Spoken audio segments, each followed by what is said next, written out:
This is going to be funny. Hey everybody, Jason Benson here, and we're back out in the shop doing a little bit of work today. We're actually repairing one of my all-time favorite float planes, getting ready to go out and shoot a flight video for you guys of this. This is the Hobbyking Skipper. It's based on the design of the North Star that was originally built by, or designed by Laddie Mikulowski back in, I believe, the 70s. Still distributed to this day by Balsa USA. Great flying airplanes. This thing's a lot of fun for, I believe it was under $100. One of the best plug-and-play float planes I've seen. We've got a couple other great ones we're going to be taking out tomorrow for you to check out, so be sure to check out those videos. But last time I was out flying this, I had a little bit of a problem. I had a servo failure, and as I'm sure you can see here, that servo is stuck full deflection up. So it was at that moment that I realized this plane was capable of a full Harrier landing, and that's a little bit of a spoiler on what we're shooting tomorrow. But anyway, so I decided to go ahead and replace the servos. I've got to replace both of them because it's the ailerons. So I've got a couple of these Savox SH-0255 Metal Gear servos. I love these servos. For about $30, they're a great micro servo. They work great for the replacement for these. I may have to do some slight modification, but we'll get into that as we go. But check the links below. We'll have links to them on Amazon if you have a need. But we're just going to go over the basic requirements and way we do our, you would replace a servo in a foam plane like this. So the first thing you'll need is something small, like a small popsicle stick I have here, a little crafting popsicle stick. Go ahead and I've already done this, just so you know. I wanted to check both servos out and make sure they're okay. But I started here under this servo cover. At the exit for the push rod, and I just worked my way around, breaking the adhesive free and clearing our covers for the servos and setting those aside. So that's step one. So now we've got access and we can see our servos. Now with foam planes such as these, our servos are actually held in with a glue. So what I find the best way to do with this is get a pair of pliers. You can do it with the control linkage still connected. You just got to grab a hold of the control horn as I'm doing here. You just got to work the servo out. And honestly, I had not loosened this up before shooting this video, and that was all the effort it took. So once you got your servo loose, go ahead and disconnect it from the control horn. We'll go ahead and pop our hatch here. One thing about this plane is it was pre-wired with a Y harness in the receiver compartment. So I'm probably going to go ahead and replace that. We'll probably run just a stock 2 servo setup. We can program that in the radio, but who knows? We'll see how close I can get these to match up without it. So anyway, so there we go. We've disconnected our wires. Go ahead and pull our wire through here. That's the hardest part, is getting our connector pulled through the foam here, through the opening, and we're free. But we definitely have a case where the Savox servo is identical in dimensions with one exception. It's a little bit taller, so I'm actually going to have to cut out this opening a little bit for the servo. So I'm going to go ahead and get a picture here for you guys so you can check that out before and after. So there's my first picture before. And then we're going to go ahead and take our trusty X-Acto knife with the number 11 blade, get the servos out of the way, and we're going to cut it a little deeper. Nice thing with this is the molding lines for the cover is actually the perfect height for this new servo. So we're going to go ahead and just cut right along the line. Take a little bit of time. You don't have to be in a big hurry. With this kind of foam, if you just kind of push it away, break it away slowly but surely, you can actually get a nice clean cut. You want to be careful not to go too deep and go through the bottom of the plane. And then once it's done, we'll go ahead and we're going to use hot glue. Use a little bit of hot glue to get our servo put back in here, and we'll be good to go. See the difference in the heights of our servos. A little bit of stuff for John to edit here, because that's what he likes to do. There's our post. Perfecto. Actually worked out extremely well. We're just going to make a little bit of a notch for our servo wire, because it's coming out a little bit lower. No problem there. Done deal. Easy peasy, as I like to say. So now the next thing we're going to do is we're going to go ahead and check the length out on the servo, and it looks like we're going almost to the end on this. I'm going to go ahead and get a piece of wire similar size to this, because a 16th drill bit's going to be a little loose on it, I believe. We'll go ahead and drill this out, and we'll get this servo installed. Okay, so for opening up the servo hole, I actually went a completely different route, believe it or not.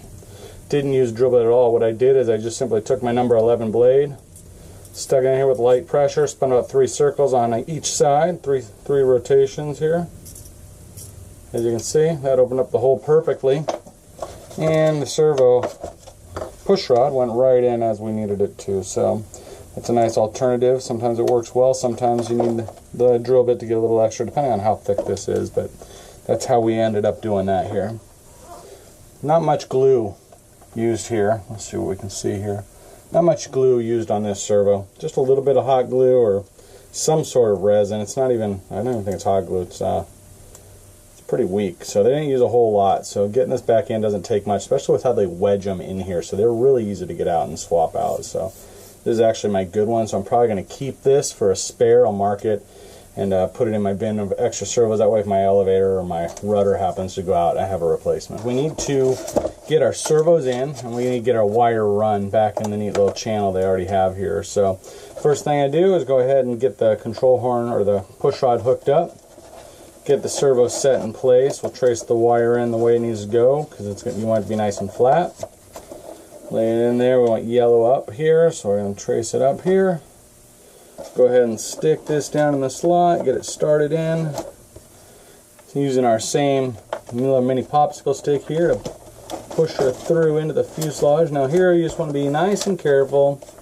Go slow, take your time, get it lined up. This one's being a little difficult, so we're going to go ahead and make sure we got a clear path. And it's not really a downward push here. I took a little bit of time to, just now what I was doing there is kind of feeling it out which way it was going. It's kind of a straight push into the fuse. And there we go, we got her through. Once we got our wire through, we go ahead and straighten it all out here, pull it a little closer to taut, lay it in the slot, and we're good. Now that we have that all done, we'll add a little bit of hot glue. Bull horn's hooked up, ready. Last thing we really got to do here, or one of the last things we got to do before we fully button her up, is we got to go ahead and get things glued in place. So I went ahead and heat up my trusty hot glue gun here. There's an Aero model TR550. One thing to note here is you want to make sure the glue fully heats. If you put it in just enough to melt, you're not going to have enough work time, it's not going to spread enough, it's not going to adhere as well because it doesn't have a chance to really get in there and find its bond. So let it heat up for a good 10-15 minutes, so we're good there. Go ahead and pull back our cover. I'm going to lay down a nice bead here, keeping things from the mounting lugs down because we don't want to get in there and mess up our arm. I just put a nice little square of glue in here. Doesn't take too much, it'll smush out nice and flat. Always hold it in place. Give it a good 30 count here. We'll make sure she's hot glue's nice and easy. I won't use, like I said before, I won't use goop or anything along those lines just because you don't want to melt the foam, cause yourself more problems than you need to. Nice little line here. There we go. And just like that, we're in. So I'm going to go ahead and do a weight comparison. I'll break out the scale. I've got a couple more of these servos here in the shop. I'm going to do a comparison to our old servo here that came with this skipper.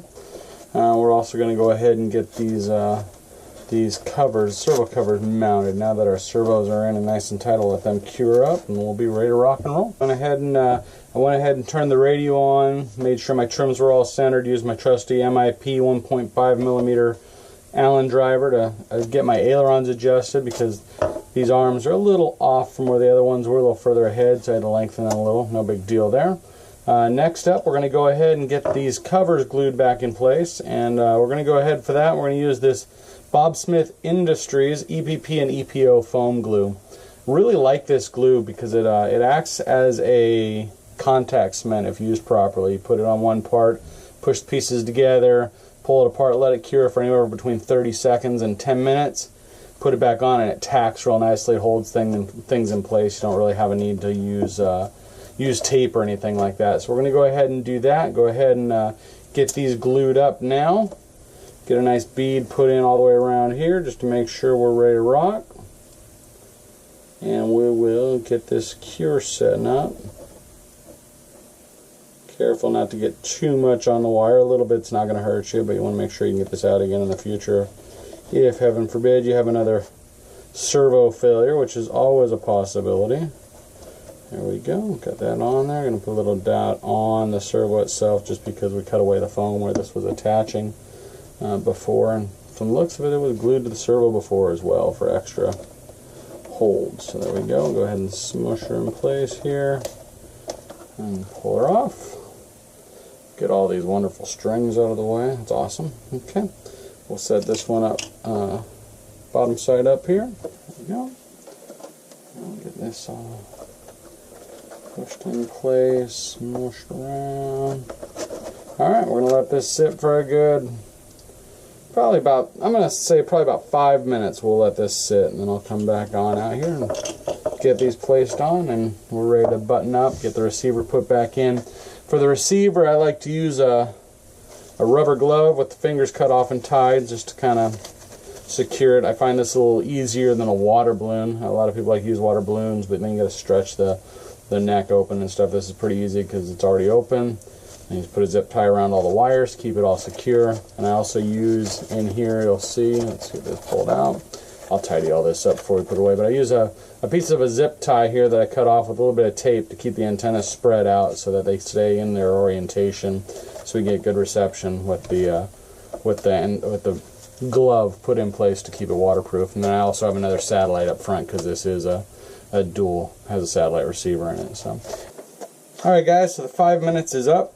This glue is nice and tacky and ready to be stuck down. Actually almost sticking to the workbench there. So we'll go ahead and put the right one on the right side. That's always a good plan of attack. So I always like to start on one edge, get it lined up nice and square with that edge. And we'll just roll her down into place, pushing her where it needs to be stuck down. And one cover on. Now these covers aren't the biggest deal. Obviously it doesn't seal, doesn't keep it waterproof or anything. It's got the opening back here, but it does keep most of the spray off the servo. It keeps it from getting too wet. Most servos don't have a hard time with a little bit of water, but you know, good to have in place. And it also adds to the look of the plane overall. So there we go. Get that stuck down nicely there.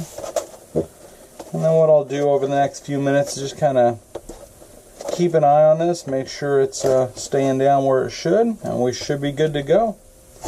There you have it. That's replacing a servo and a foam plane. Still the specs on the two servos. We'll get that in a picture for you here in just a minute. Till next time, guys.